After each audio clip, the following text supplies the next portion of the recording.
Dans la première partie de notre formation complète en Kotlin, nous avons vu comment créer un nouveau projet Kotlin, comment lancer notre première instruction en Kotlin, comment faire de println, de l'affichage, comment lire du clavier et comment faire créer des variables, comment aussi concaténer les chaînes de caractères et comment travailler avec les expressions if, else et tout ça.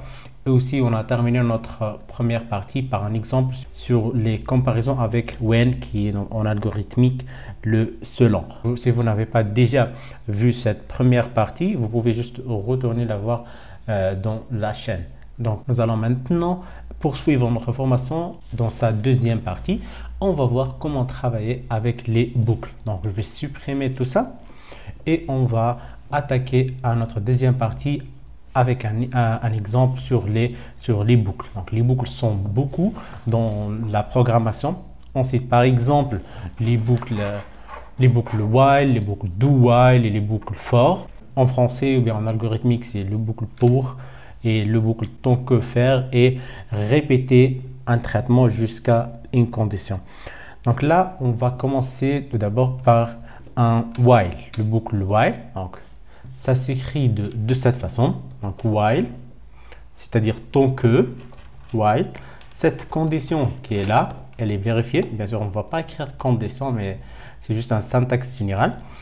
Donc, après, dans ces accolades-là, on va mettre notre code. Donc, le code à exécuter. Si cette condition est satisfaite, elle est valide, on va lancer ce code qui est là, sinon on ne va rien faire. Donc, on va commencer par un exemple très basique.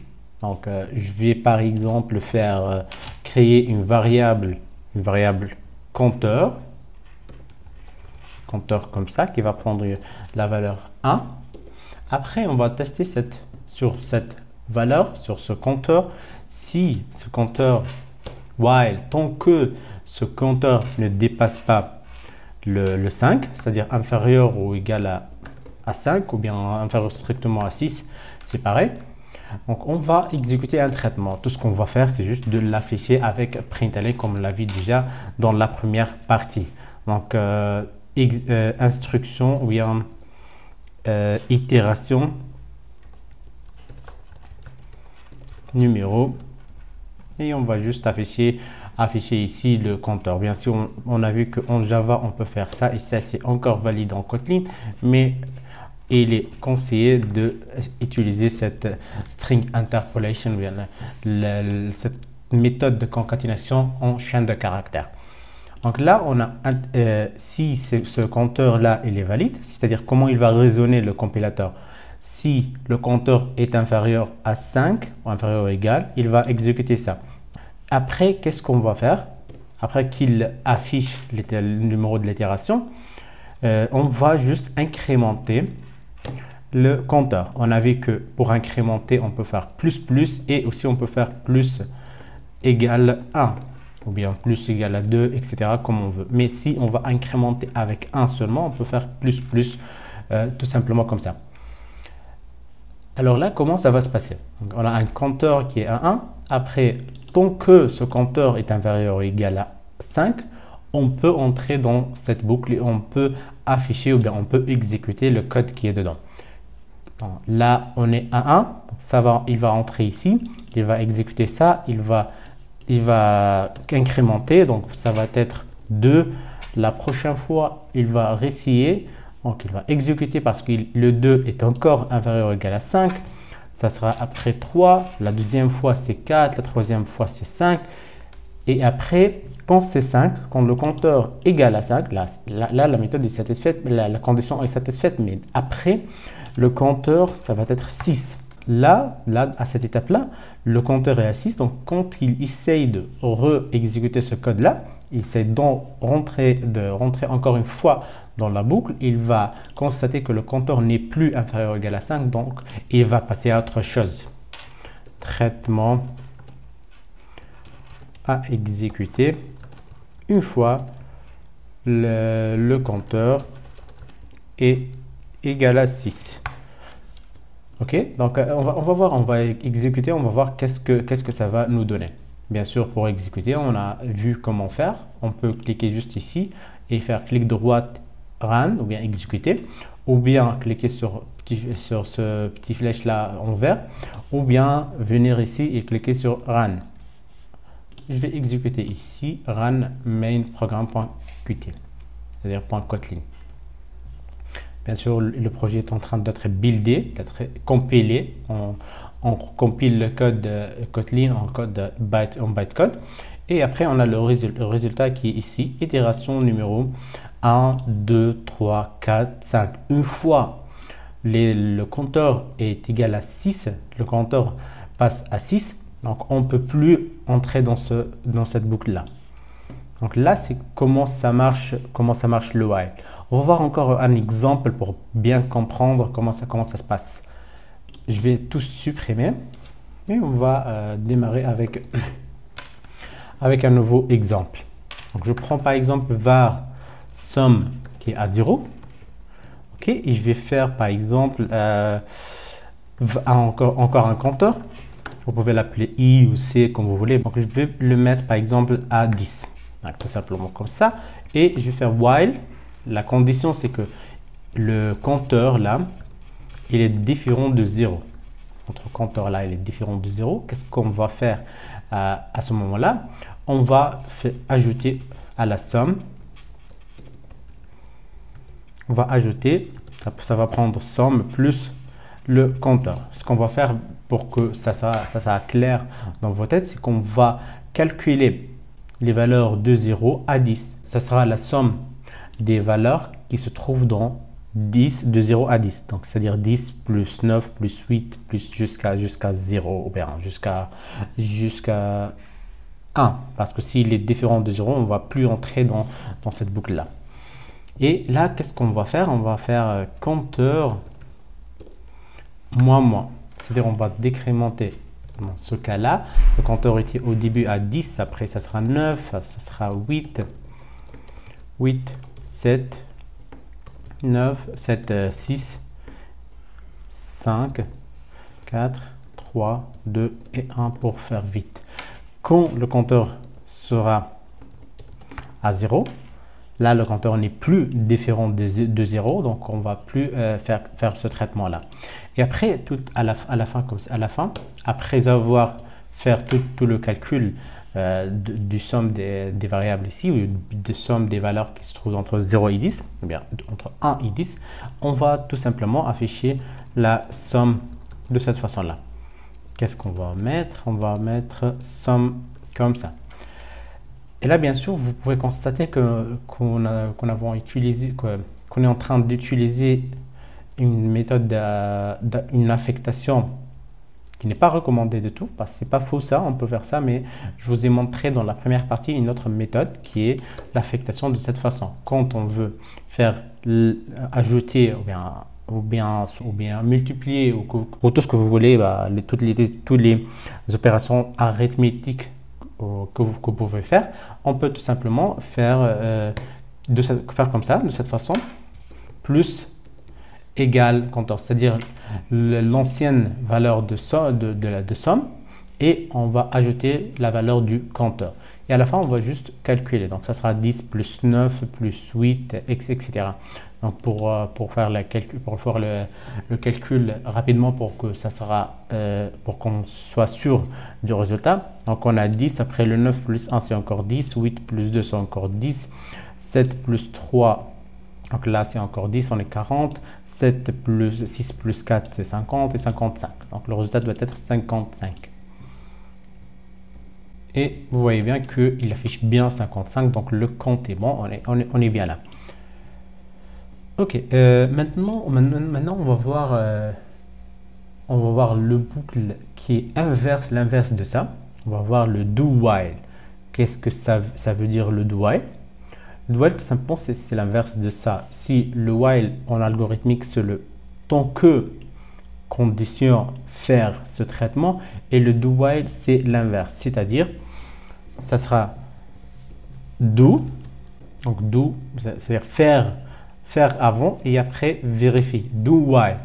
C'est-à-dire do fait le traitement et après vérifie à la deuxième itération. Donc là, ça sera notre condition. Donc là, il a bien sûr, c'est juste le traitement à exécuter. Bien sûr, j'écris à chaque fois la boucle de cette façon, juste pour que vous puissiez avoir en tête le syntaxe général de cette boucle. Ok. Donc là, c'est do, faire un traitement tant que, bien sûr, cette condition est valide. Donc, c'est répéter jusqu'à cette condition. Et on peut faire la même chose, ce qu'on a fait déjà avec le compteur au début, avec le do while, mais on va juste voir quelle est la différence. Donc là, le compteur est à 1. On va juste afficher le compteur, println et itération numéro, et on va afficher ici le compteur. Après, qu'est-ce qu'on va faire? On va de la même façon incrémenter ça. Et la condition, ça sera quoi? Ça sera tant que le compteur est inférieur à 5, inférieur ou égal à 5. C'est de la même façon pour voir la différence entre ces deux boucles. Pourquoi on a do et while s'il fait la même chose? Donc là, c'est 1, 2, 3, 4, 5. Quelle est la différence alors? Pourquoi on a do while, on a while? Donc, tout simplement, là, c'est pas du tout la même chose. Peut-être dans cet exemple, vous ne pouvez pas constater la différence, mais tout simplement, c'est pas la même chose. Là, on est en train d'exécuter un traitement. Et on est en train d'exécuter un traitement avant de vérifier la condition. Avec le while faire, on était en train de vérifier la condition après. Avant même d'entrer la première fois dans la boucle. Je vais vous expliquer avec le même exemple. Je vais appeler ça de compteur 1 et ça, je vais ajouter un autre compteur qui est compteur 2. Ok, bien sûr, ça, je vais le changer avec compteur 1. Je vais faire la même chose, mais avec boucle while. Ça, ce sera le compteur 2. Et de la même façon, on va faire un compteur 2 ++ et on va afficher aussi le même message. Je vais faire copier-coller pour faire vite.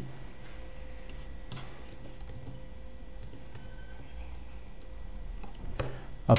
Donc le compteur de while compteur 2 inférieur ou égal 5. Bon, bien sûr, on va changer la condition pour que ça sera correct. Et je vais juste afficher ici image pour que vous serez sûr que c'est vraiment de la même chose. Je fais juste un séparateur comme ça. J'exécute et on va voir qu'est-ce que ça va donner. Bien sûr, vous l'avez déjà vu, ça c'est la même chose, c'est exactement la même chose. Sauf là, je suis en train d'afficher le compteur. Ça sera le compteur 2. Donc, 1 jusqu'à 5 et 1 jusqu'à 5. Donc, rien de compliqué, tout est clair. Mais maintenant, je vais vous montrer la différence. Par exemple, je vais mettre les deux comme ça. À 6. Si on regarde bien, le compteur 1 n'est pas inférieur ou égal à 5 et le compteur 2 non plus. Donc, les deux compteurs ne sont pas inférieurs ou égal à 5. Donc, on va voir qu'est-ce que ça va donner. Donc, les deux conditions ne sont pas valides, ne sont pas respectées. Donc, on va exécuter, on va voir qu'est-ce que ça va donner. Hop. Là, il dit que itération numéro 6. Qui dit ça? On va vérifier. Celui qui dit ça, c'est le... ok, je vais juste mettre ça. Je vais juste mettre do while pour que vous sachiez lequel des deux affiche ce message. Hop, comme ça. Et ça, c'est le while. Est-ce que c'est le do while ou bien le while qui affiche ce message-là? Donc, regardez là, c'est le do while. Pourquoi le do while affiche? Parce que le do while... La différence entre le do et le do while, c'est que le do while exécute au moins une fois le traitement. Parce que là, la première fois, quand il va faire le do, c'est-à-dire faire quoi? Il va exécuter ça. Il ne sait pas quelle est la condition. Il exécute ça, il fait plus et après, il va vérifier. Il fait while le compteur A est inférieur ou égal à 5. À ce moment-là, il va checker, il va vérifier si la condition est satisfaite ou pas et est-ce qu'il va refaire le traitement ou pas. Au contraire, le compteur 2, qu'est-ce qu'il fait lui? Il fait while, il check dès le début, il vérifie dès le début. Donc, il vérifie que le compteur 2 n'est pas inférieur ou égal à 5, bien sûr, il n'est pas inférieur ou égal à 5 parce qu'il est à 6. Donc, directement, il n'affiche pas. Donc, il se bloque dès la première itération. Pourtant, le do while, il exécute le traitement, mais il va vérifier la condition sur le deuxième traitement. Je vais vous montrer une utilisation, concrète de do while pour que vous puissiez savoir pourquoi on utilise do while, pourquoi il existe. Là, comme on a vu déjà, le compteur 1 il est à 6 et on a exécuté ce traitement-là. Ce que je vais faire, je vais tout supprimer. Je vais vous montrer comment utiliser ça. Alors, bien sûr, je ne vais pas tout supprimer exactement, mais je vais supprimer le code qui existe là. Et la condition, ça ne sera pas la même. Donc, on va faire un petit exemple. Imaginez qu'on demande à l'utilisateur d'entrer, par exemple, un entier qui est supérieur à par exemple à 10. Ok, donc, on va faire println entrer un entier supérieur à 10. Ok, donc on va vérifier est-ce que cet entier là qu'il a entré, est-ce qu'il est vraiment supérieur à 10 ou pas. Donc, on va checker ça. Okay, ou bien je vais tout supprimer pour que ça sera plus clair. Ok, donc là, ce que je vais faire, c'est que je vais accepter ça. Je vais number par exemple comme ça. Je vais faire un readline et après on fait toInt. Donc là, on va lire du clavier ce que l'utilisateur a rentré. Si vous ne savez pas comment utiliser readline, vous pouvez juste retourner à la première partie et c'était expliqué dans la première partie. Donc là, le number là, on va tester est-ce qu'il est supérieur à 10 ou pas. Si il n'est pas supérieur à 10, on doit redemander ça. On doit redemander à l'utilisateur de entrer. S'il est supérieur strictement à 10, on va afficher un message plus concret. Le numéro ou bien l'entier, le numéro que vous avez entré. Et hop, et on l'affiche comme ça. D'accord. Donc, si là, l'utilisateur n'a pas entré un numéro supérieur à 10, qu'est-ce qu'on va faire? On va redemander qu'est-ce qu'on va faire. Dans le else là, qu'est-ce qu'on va faire? Donc, on ne sait rien. On sait pas qu'est-ce qu'on doit faire. Donc, dans ce cas-là, on va recopier ça.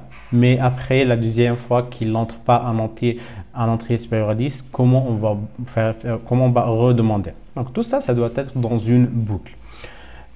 Donc, on va faire do et dans ce do là, on va demander.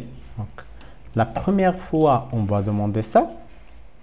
Donc, de toute façon, on va le demander la première fois. Donc, sans aucune condition, on va le demander, on va prendre le numéro, on va tester s'il est supérieur à 10 ou pas. Le numéro que vous avez entré, s'il est supérieur à 10. Et après, qu'est-ce qu'on va faire? On va faire while. On va juste faire une condition pour répéter. Comment on va répéter ça? Tant que while, le numéro est inférieur à 10. Donc, si le numéro on fait inférieur à égal à 10. Donc, tant que le numéro qu'il a entré est inférieur ou égal à 10, nous, on va réexécuter ça.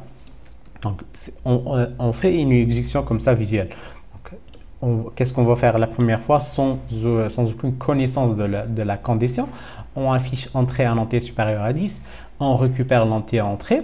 Après, qu'est-ce qu'on va faire? On va juste comparer ce numéro à 10. S'il est supérieur à 10, on va l'afficher. Et après, quand il essaye de faire un while, le number est supérieur à égal à 10. Donc, il n'est pas inférieur ou égal à 10. Plutôt, le numéro est supérieur strictement à 10. Donc, il n'est pas inférieur ou égal à 10. Donc, la prochaine fois, il ne va pas entrer. On va essayer ça. On va voir qu'est-ce que ça va donner.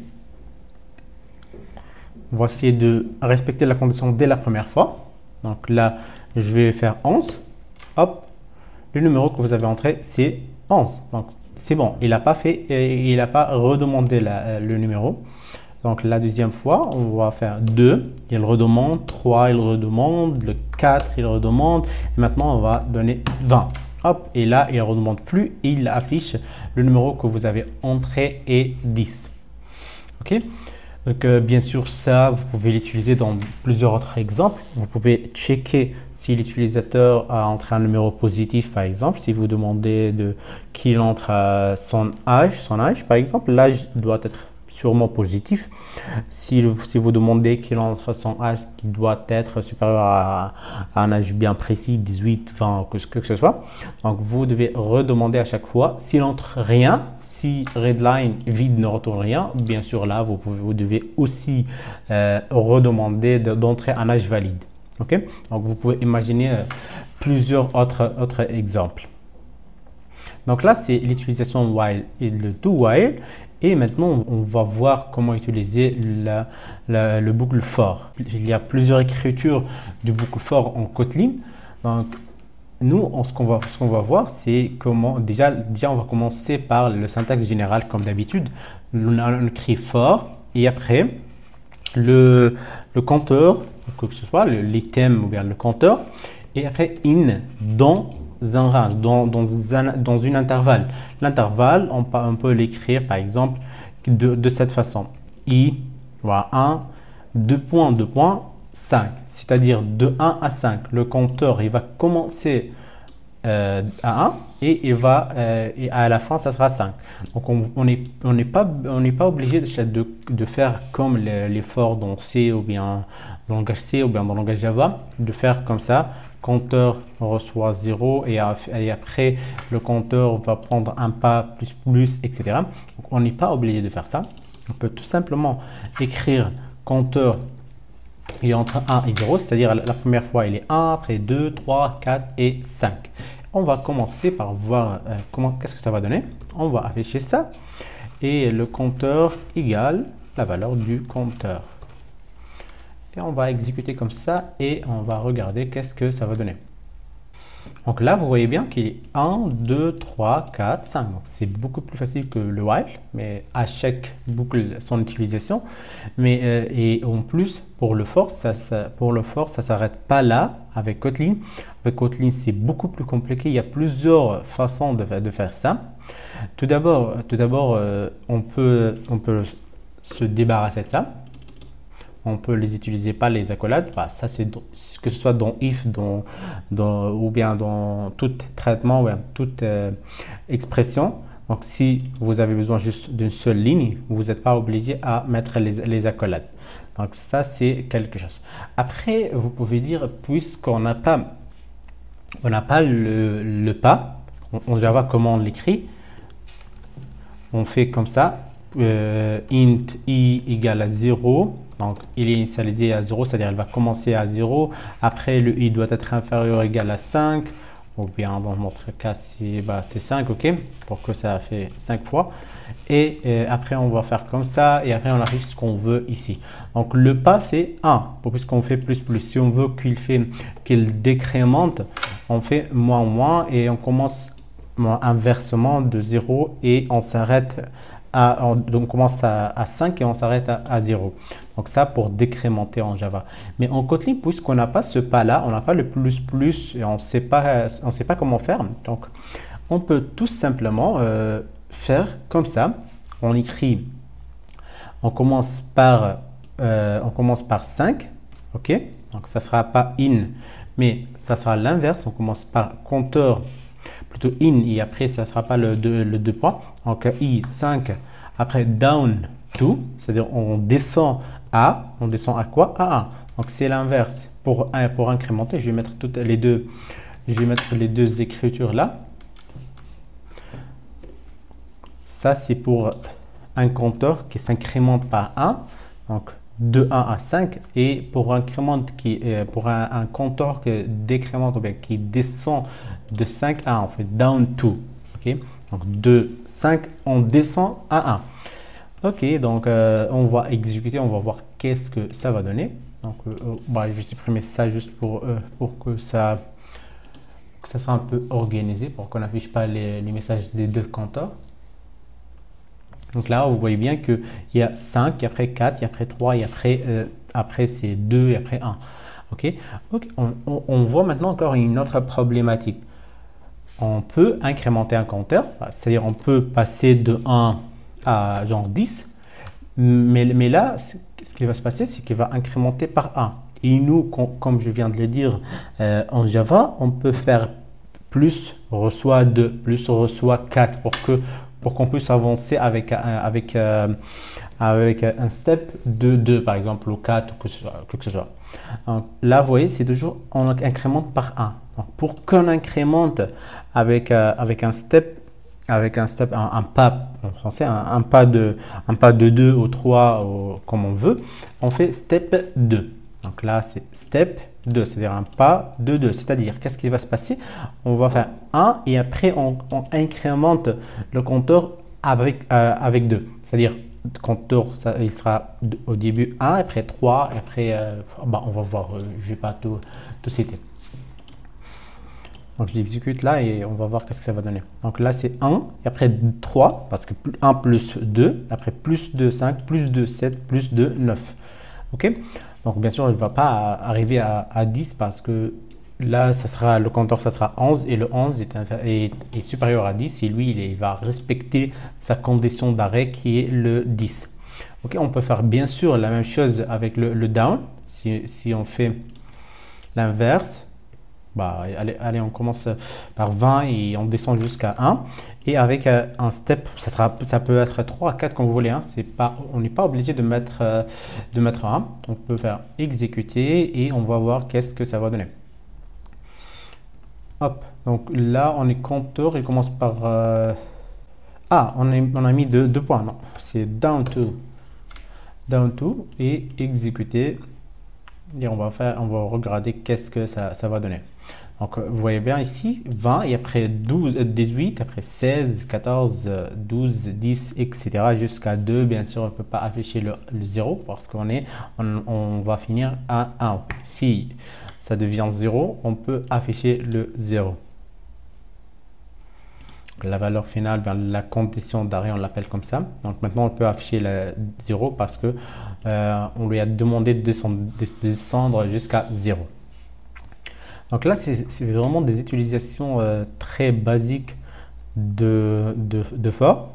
Donc, il y a encore beaucoup plus de méthodes, de types d'utilisation. Surtout avec, il est très intéressant d'utiliser, surtout avec les tableaux.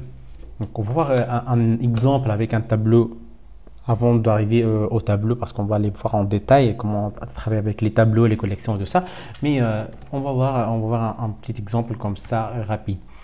Donc, on va appeler language. OK. Et language, ça va prendre programming language par exemple. On peut l'appeler comme ça.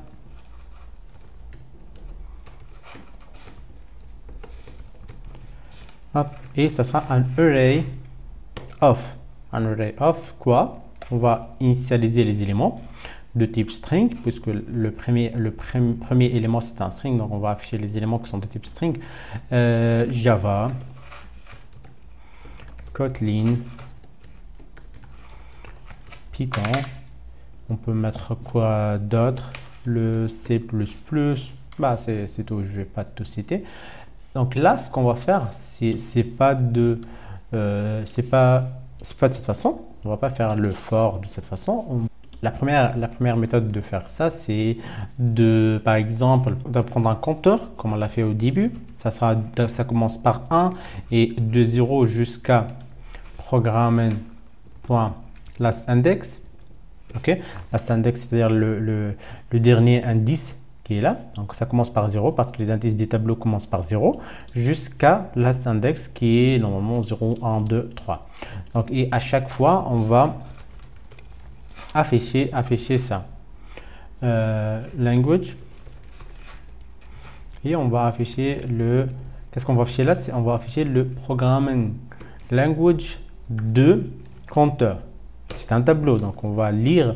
Ça, le compteur, ça sera l'index parce qu'il commence par 0 jusqu'à lastIndex. Donc, c'est un entier. Et nous, on va lire ça. Je fais exécuter. Donc, ça, c'est la première méthode. Mais croyez-moi, on n'a pas refait ça pour vous montrer comment faire la boucle avec des entiers. Donc là, c'est Java, Kotlin et tout ça. Donc, on est bon. Il n'y a rien de spécial là. Mais ce qu'on va faire de nouveau, ce qu'on va voir de nouveau ici, qu'on peut tout simplement faire comme ça, language, ok, et in quoi? In programming language, ok. Donc il va prendre language ici va prendre la valeur de chaque item. Donc à chaque fois on va faire une nouvelle itération, il va prendre la valeur de l'item suivant. C'est-à-dire la première fois, ça sera Java Kotlin. Donc là, ça ne sera pas un compteur, ça ne sera pas un entier. C'est pour ça que j'ai changé le nom. Déjà, vous pouvez le voir ici. C'est un language, il est de type string. Il a affecté directement le type string.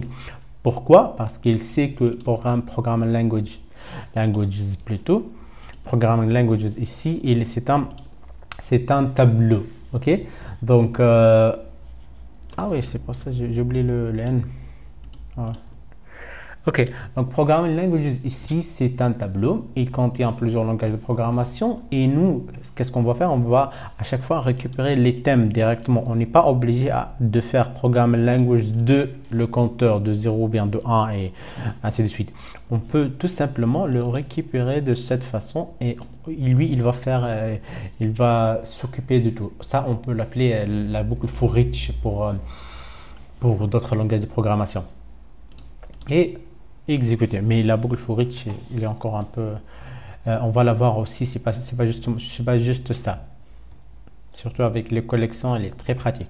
Donc là, vous pouvez voir que c'est le même résultat, mais avec un traitement plus souple, avec un traitement qui est plus clair. On n'est pas obligé de prendre le compteur et de commencer de 0 jusqu'à l'index final et après prendre le programme language de cet index. Non, on peut juste faire comme ça. On peut juste récupérer les thèmes lui-même et lui, il va faire le travail pour nous. Donc, c'est aussi simple que ça. Ok, et ça, on peut aussi faire autrement. On peut prendre les thèmes, bien languages ou ce qu'on veut, mais on peut prendre les indices, c'est-à-dire on peut itérer sur les indices. On peut faire comme ça, par exemple, index ou un indice. Ok, là l'indice il va prendre l'indice de programme là. Si on le laisse de cette façon, il va afficher le langage, il va afficher une chaîne de caractères. Vous pouvez le voir ici, c'est chaîne de caractères. Mais nous, on ne veut pas afficher ça. On veut prendre l'indice qui est 0, 1 et ainsi de suite. Donc là, on va faire programming languages.indices ou bien indices. Ok, c'est ça. Donc, comme ça, l'indice là, vous voyez bien qu'il est de type int maintenant, il n'est plus de type string. Et ce qu'on va afficher maintenant, ce sera plus les chaînes de caractères, mais les indices, c'est-à-dire 0, 1, 2 et 3. Et exécuter. Hop, et là, vous voyez bien qu'il affiche les indices, pas l'item lui-même, c'est-à-dire pas une chaîne de caractères. Donc là, vous pouvez imaginer encore l'exemple qu'on a fait au début, qui est le programme languages de compteur, mais là on a l'indice sans être obligé de mettre 0 jusqu'à last. On n'est pas obligé de faire comme ça. Lui, il va s'occuper de ça, d'indexer ou bien d'indexer tout ça. Ok, donc si on exécute là, on va voir qu'il nous donne le même résultat qu'avant. Vous voyez bien là, mais bien sûr c'est pas le meilleur exemple là parce que là c'est vraiment c'est vraiment une utilisation particulière, mais nous si on a besoin d'afficher les thèmes, on peut faire directement languages in le programme language sans mettre l'indice et on peut l'afficher directement. Donc, mais parfois vous avez besoin des indices, vous n'êtes pas obligé comme vous venez de le voir, de faire 0, programme language jusqu'à last nth. Mais bon, c'est bien de le savoir. Vous avez maintenant plusieurs exemples avec le boucle for. Ok. Et ça, bien sûr, on peut le faire d'autres façons. On peut faire comme ça. Par exemple, programme language. On peut prendre les deux. Imaginez qu'on veut afficher, par exemple, languages at index le indice, mais on veut que ça soit un entier et on veut aussi de la même façon afficher le langage comme on l'a vu déjà. Donc, on veut afficher le langage. Et là, on n'a pas le langage. Et là, indice, c'est un indice. Ok, c'est bien, mais là, le langage, on ne l'a pas. Donc, bien sûr, vous pouvez dire qu'on peut faire ça. Ok. De indice. C'est bien. Bah, on peut faire comme ça. Le langage index 0, c'est Java, et le Kotlin, etc., etc. Mais on peut aussi faire de cette façon, utiliser les deux trucs. Donc, language. Ok, donc, language et, mais là, on va pas utiliser ça.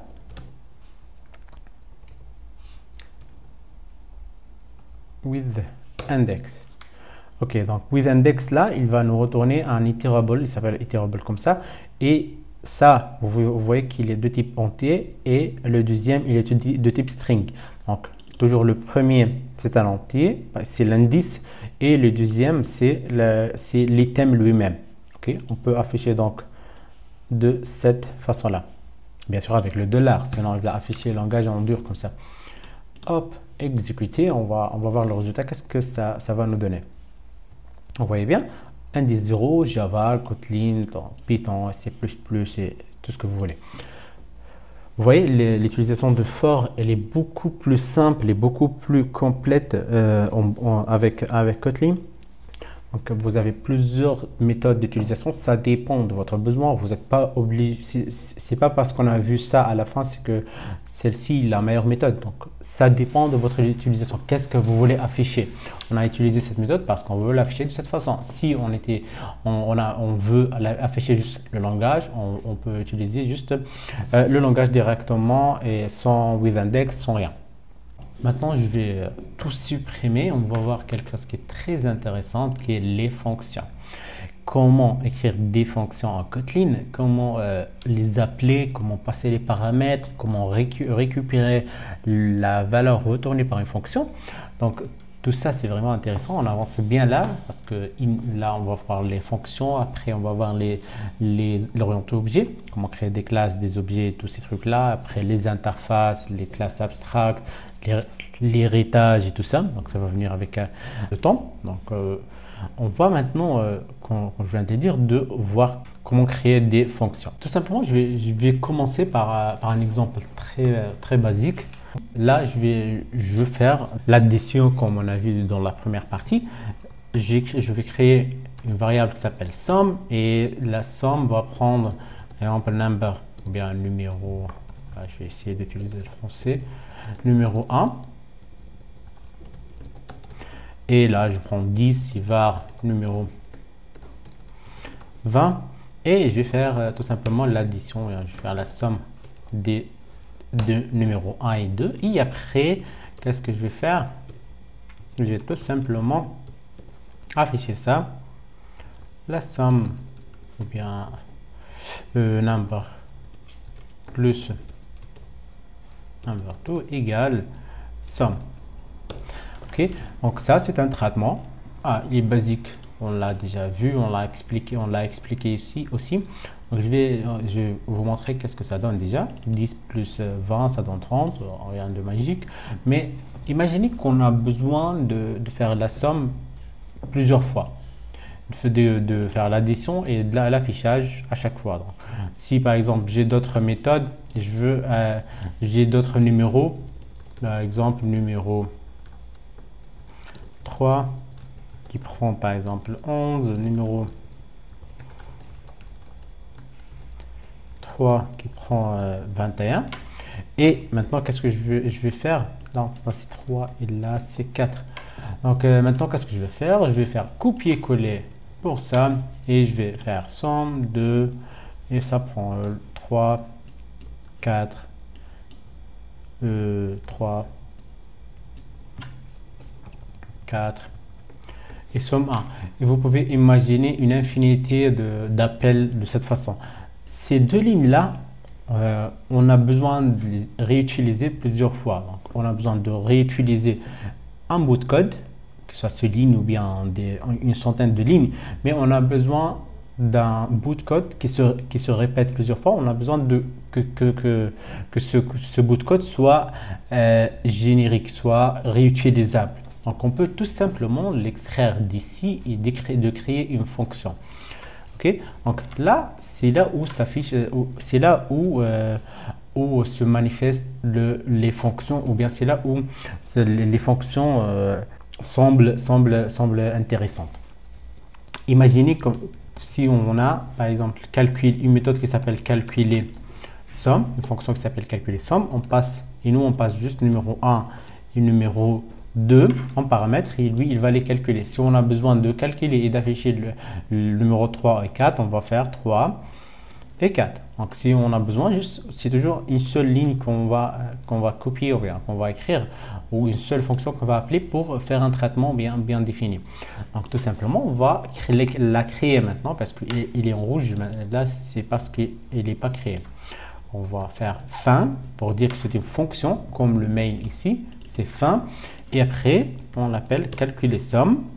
Et en paramètre, on va donner quelque chose. On va afficher quelque chose.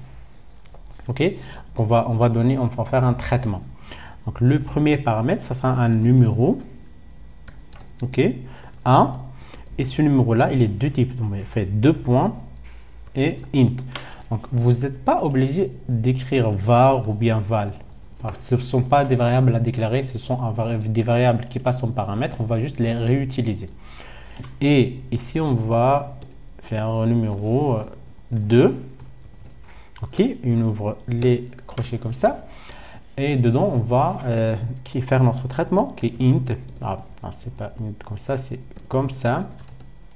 Ou bien val, puisque la valeur ne change pas. Numéro 1 plus numéro 2. Et là, on va l'afficher. Donc, numéro. On va afficher le numéro 1 plus le numéro 2 et après ça sera la somme. Donc là c'est tout simplement comme ça, le func pour dire que c'est une fonction, calculer somme c'est le nom de la fonction, la liste des paramètres, ça peut être des entiers ou peu n'importe, ça dépend de votre besoin. On peut aussi ne pas avoir des paramètres, c'est tout à fait logique. Donc si on n'a pas besoin de paramètres à passer, c'est juste un traitement qu'on va faire sans passer rien. Et après, ça sera le code à traiter ou bien le code à exécuter. On va exécuter comme ça, run, et vous allez voir qu'est-ce que ça va donner. Hop, donc 10 plus 20, ça donne 30, 11 plus 21, ça donne 32. Tout ça, c'est grâce à cette fonction. Si on a par exemple d'autres méthodes, tout simplement, on recopie la ligne ou bien on l'appelle encore une fois, ça va nous afficher plusieurs fois ce traitement, bien, ça va exécuter ce traitement plusieurs fois. Ok, donc là c'est une utilisation des fonctions en algorithmique. On appelle ce type de fonction des procédures. Pourquoi on les appelle procédures? Parce qu'ils n'ont pas de retour, ils donnent rien, ils retournent rien. Donc on n'est pas obligé de créer une variable ici retourne par exemple, que ce soit, mais on n'a pas une variable à une valeur à retourner pour qu'on la réutilise. Donc là, fonction calculer somme, numéro 1, numéro 2, et on fait notre calcul, on fait notre traitement. Le traitement, ça peut être des centaines de lignes. C'est pas toujours de lignes comme ça, mais ça c'est juste pour titre d'exemple. Ok. Et imaginez maintenant qu'on veut pas que ici que calculer somme s'occupe de l'affichage. On veut l'afficher nous-mêmes. Ok. Donc imaginez qu'on a ça et on veut afficher de notre façon le traitement. Ok.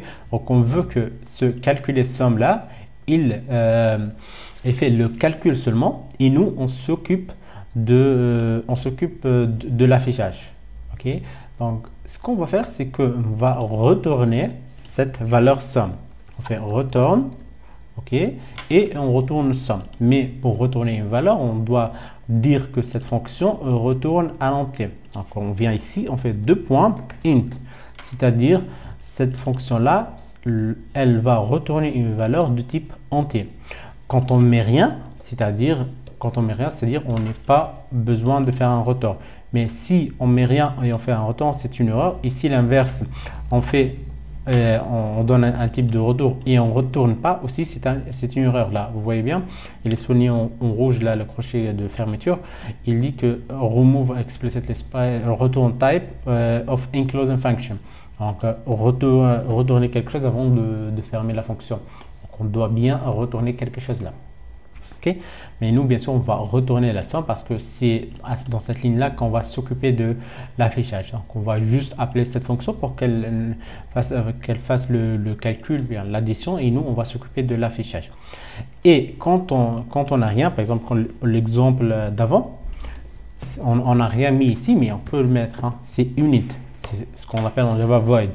Mais ça, c'est pas obligatoire. Vous pouvez voir que c'est grisé, c'est-à-dire redundant return type, c'est-à-dire c'est redondant. On le met deux fois. Il sait, puisque vous n'avez rien mis, il sait que c'est bien un unit. Okay? Mais là, dans notre exemple, on va retourner la somme. Hop, et int. Ok? Donc, comment on va récupérer la valeur retournée? Tout simplement, on vient ici et on crée une valeur somme 1 par exemple. Hop, c'est pas comme ça, c'est somme 1 comme ça. Et ici, on peut faire val somme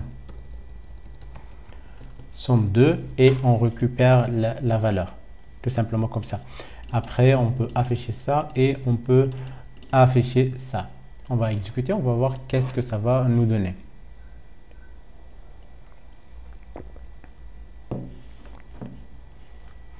Hop, et c'est 10 plus... ah oui, on a passé... Ah, on a fait du copier-coller, donc ça sera 30 plus 3. Et 3 plus 4. Je dis n'importe quoi. Non, c'est exécuté. Donc là, 10 plus 20, ça donne 30. 11 plus 21, ça donne 32. Ok, donc ça, on peut faire aussi comme ça. On n'est pas obligé d'afficher, de récupérer ça dans une variable. On peut tout simplement faire comme ça, puisqu'on sait maintenant que dans une chaîne de caractères, on peut utiliser ces deux crochets-là et on peut faire une instruction ou un appel d'une fonction ou bien un traitement, ou tout ce qu'on veut, dans ces deux crochets. Donc, on peut faire ça de cette façon. Hop, de copier-coller. Et on va gagner 2 lignes. Ok, ou bien sûr on peut faire ça tout simplement. On n'est pas obligé de créer ça. Hop, 11 et 21. Hop, on peut faire simple comme ça et on affiche de cette façon. Ça sera beaucoup plus clair.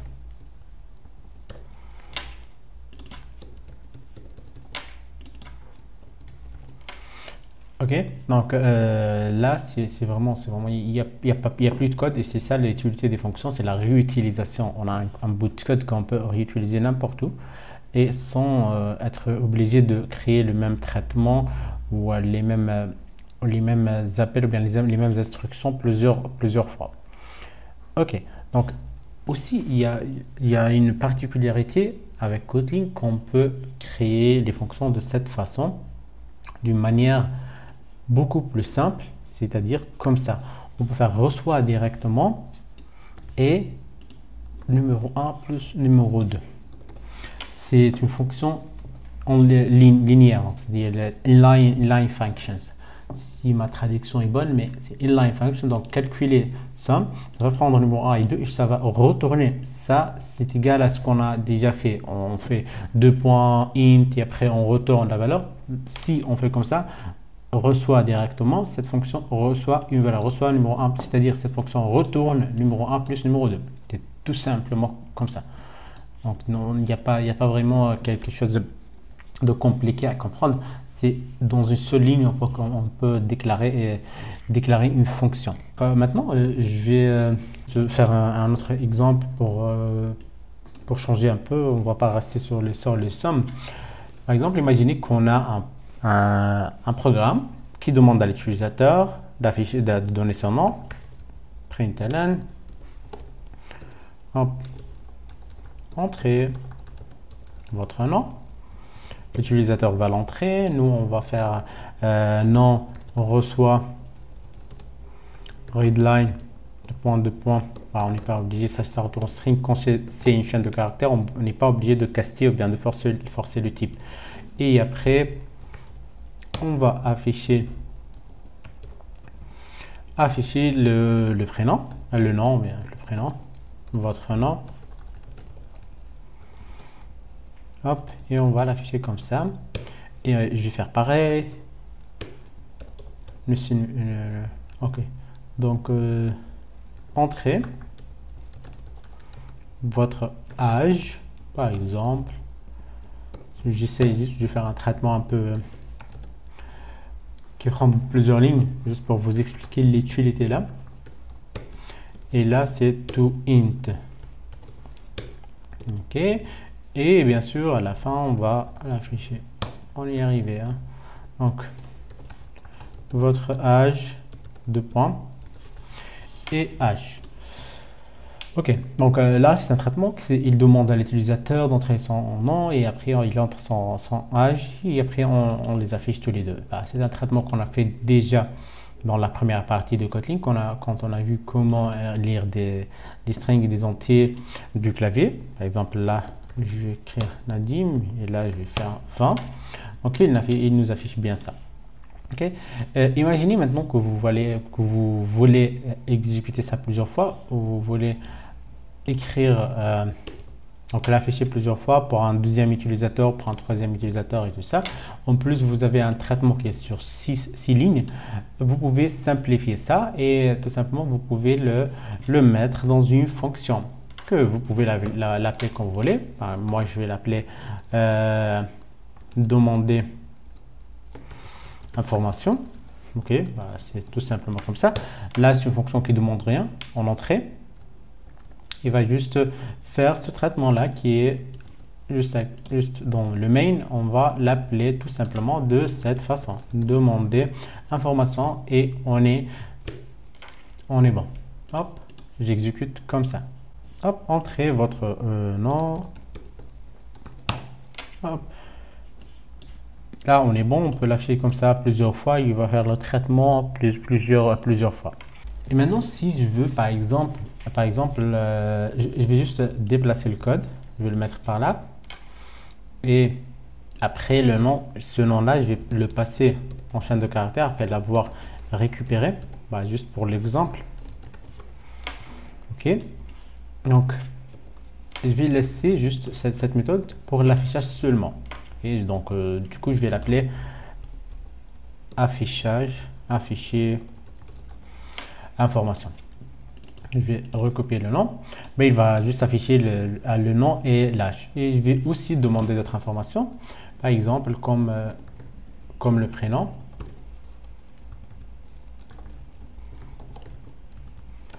Hop, de cette façon-là. Et je vais passer ces informations-là en paramètres. Donc, je vais ajouter le prénom ici. Non, le prénom c'est... Ok, ouais. Ah, ça manque un R. Ok, donc je vais là passer en nom, prénom et âge. Ok, donc jusque là, il n'y a rien de spécial. Juste que je vais afficher le prénom de plus. Notre prénom. Ok. Donc là, c'est quoi le problème? C'est qu'il veut, là c'est un required string, mais il trouve un string peut être nul.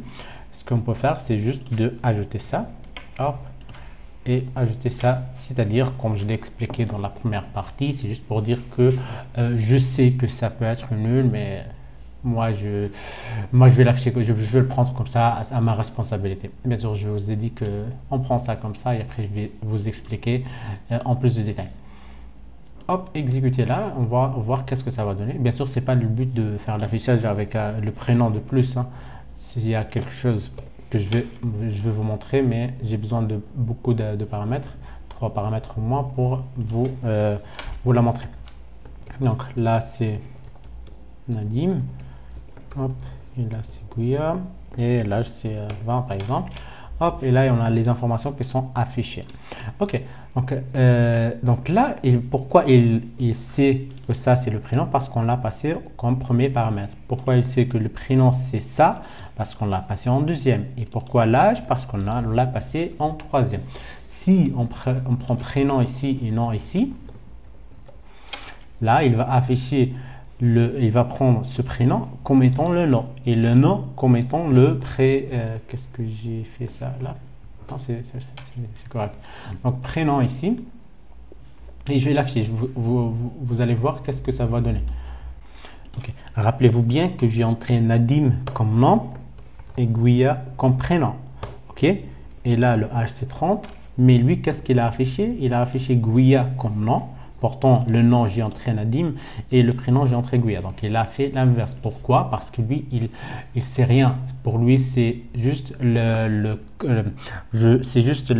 qui compte. Là, tu as entré prénom en premier et lui, tu as appelé ici nom ou bien X ou bien E ou bien il s'en fout. Pour lui, la première valeur, pour le premier paramètre, c'est le nom. Le deuxième, c'est le prénom. Le troisième, c'est là. Si c'était pas vraiment si ce n'était pas les mêmes types, là, il les a acceptés déjà parce que ce sont les deux strings. Donc, c'est juste qu'il les a inversés.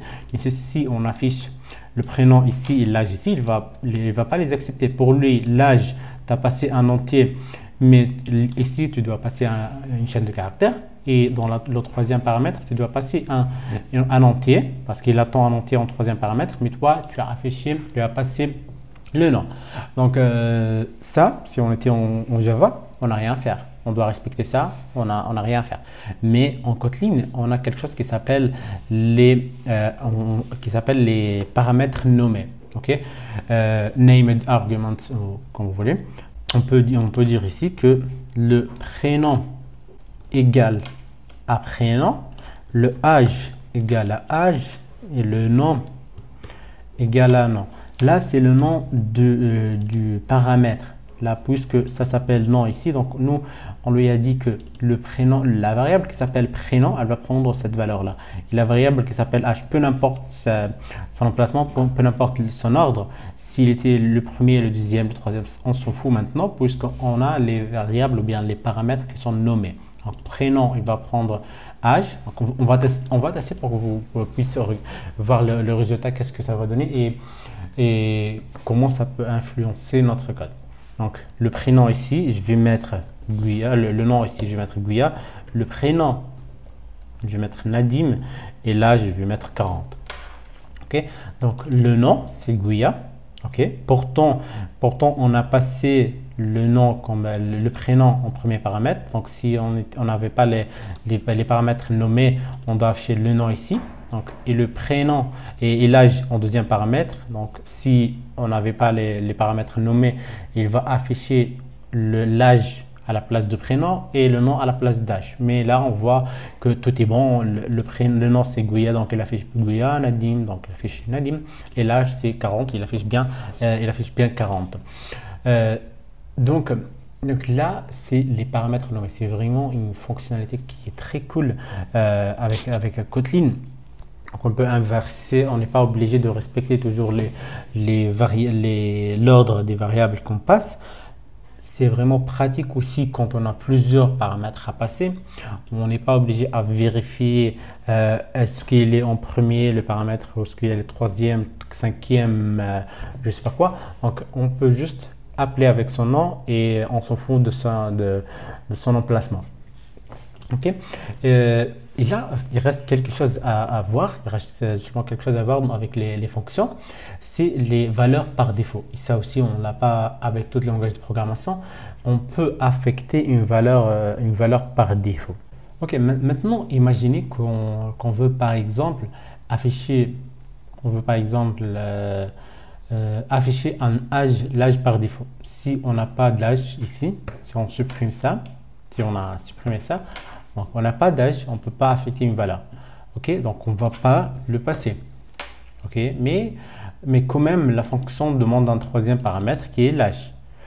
Là, qu'est-ce qu'on peut faire? On peut tout simplement affecter une valeur par défaut. Par exemple, 10. Ok, ou bien 18, on suppose que c'est le minimum pour accéder à notre programme. Hop, je fais exécuter et là, regardez qu'est-ce qui va se passer. On affiche. Hop. je mets n'importe quoi, hop, le prénom, le nom, et l'âge c'est 18. Qu'est-ce qui se passe ici? C'est une valeur par défaut. Ça n'existe pas dans tous les langages de programmation, comme je viens de le dire. On a une valeur par défaut. C'est-à-dire, donc là, tu as le nom, tu as le prénom, et après, tu as un troisième paramètre. Normalement, tu ne peux pas passer seulement 2 paramètres. Tu dois passer 3 toujours. Mais là, si le troisième paramètre que tu n'as pas passé contient une valeur par défaut, il a une valeur par défaut, donc là, tu peux justement lui donner une valeur par défaut. Ok? Donc, on fait âge de point int reçoit 18 et on affiche ce qu'on veut. Donc là, les valeurs par défaut, c'est vraiment quelque chose de très pratique. En plus, les paramètres nommés là, vraiment, ça fait une grande différence par rapport aux autres langages de programmation. Je ne dis pas que seulement Kotlin fait ça, mais il n'y a pas beaucoup de langages qui font ça. Donc, c'est vraiment un avantage de Kotlin. Ok.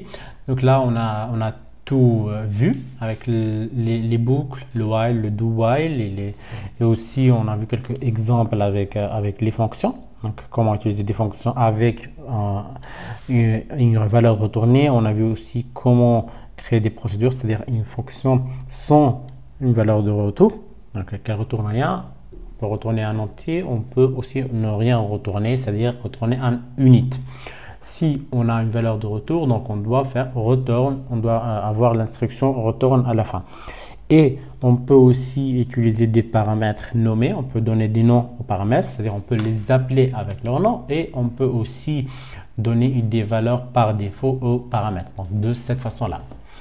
Donc on va continuer notre formation dans une troisième partie avec la programmation orientée objet avec Kotlin. Donc soyez sûr que vous avez bien regardé les deux parties là parce que la programmation orientée objet, ça va se baser sur tout ce qu'on a déjà vu. Donc vous devez avoir vraiment les bases pour que vous puissiez suivre la troisième partie.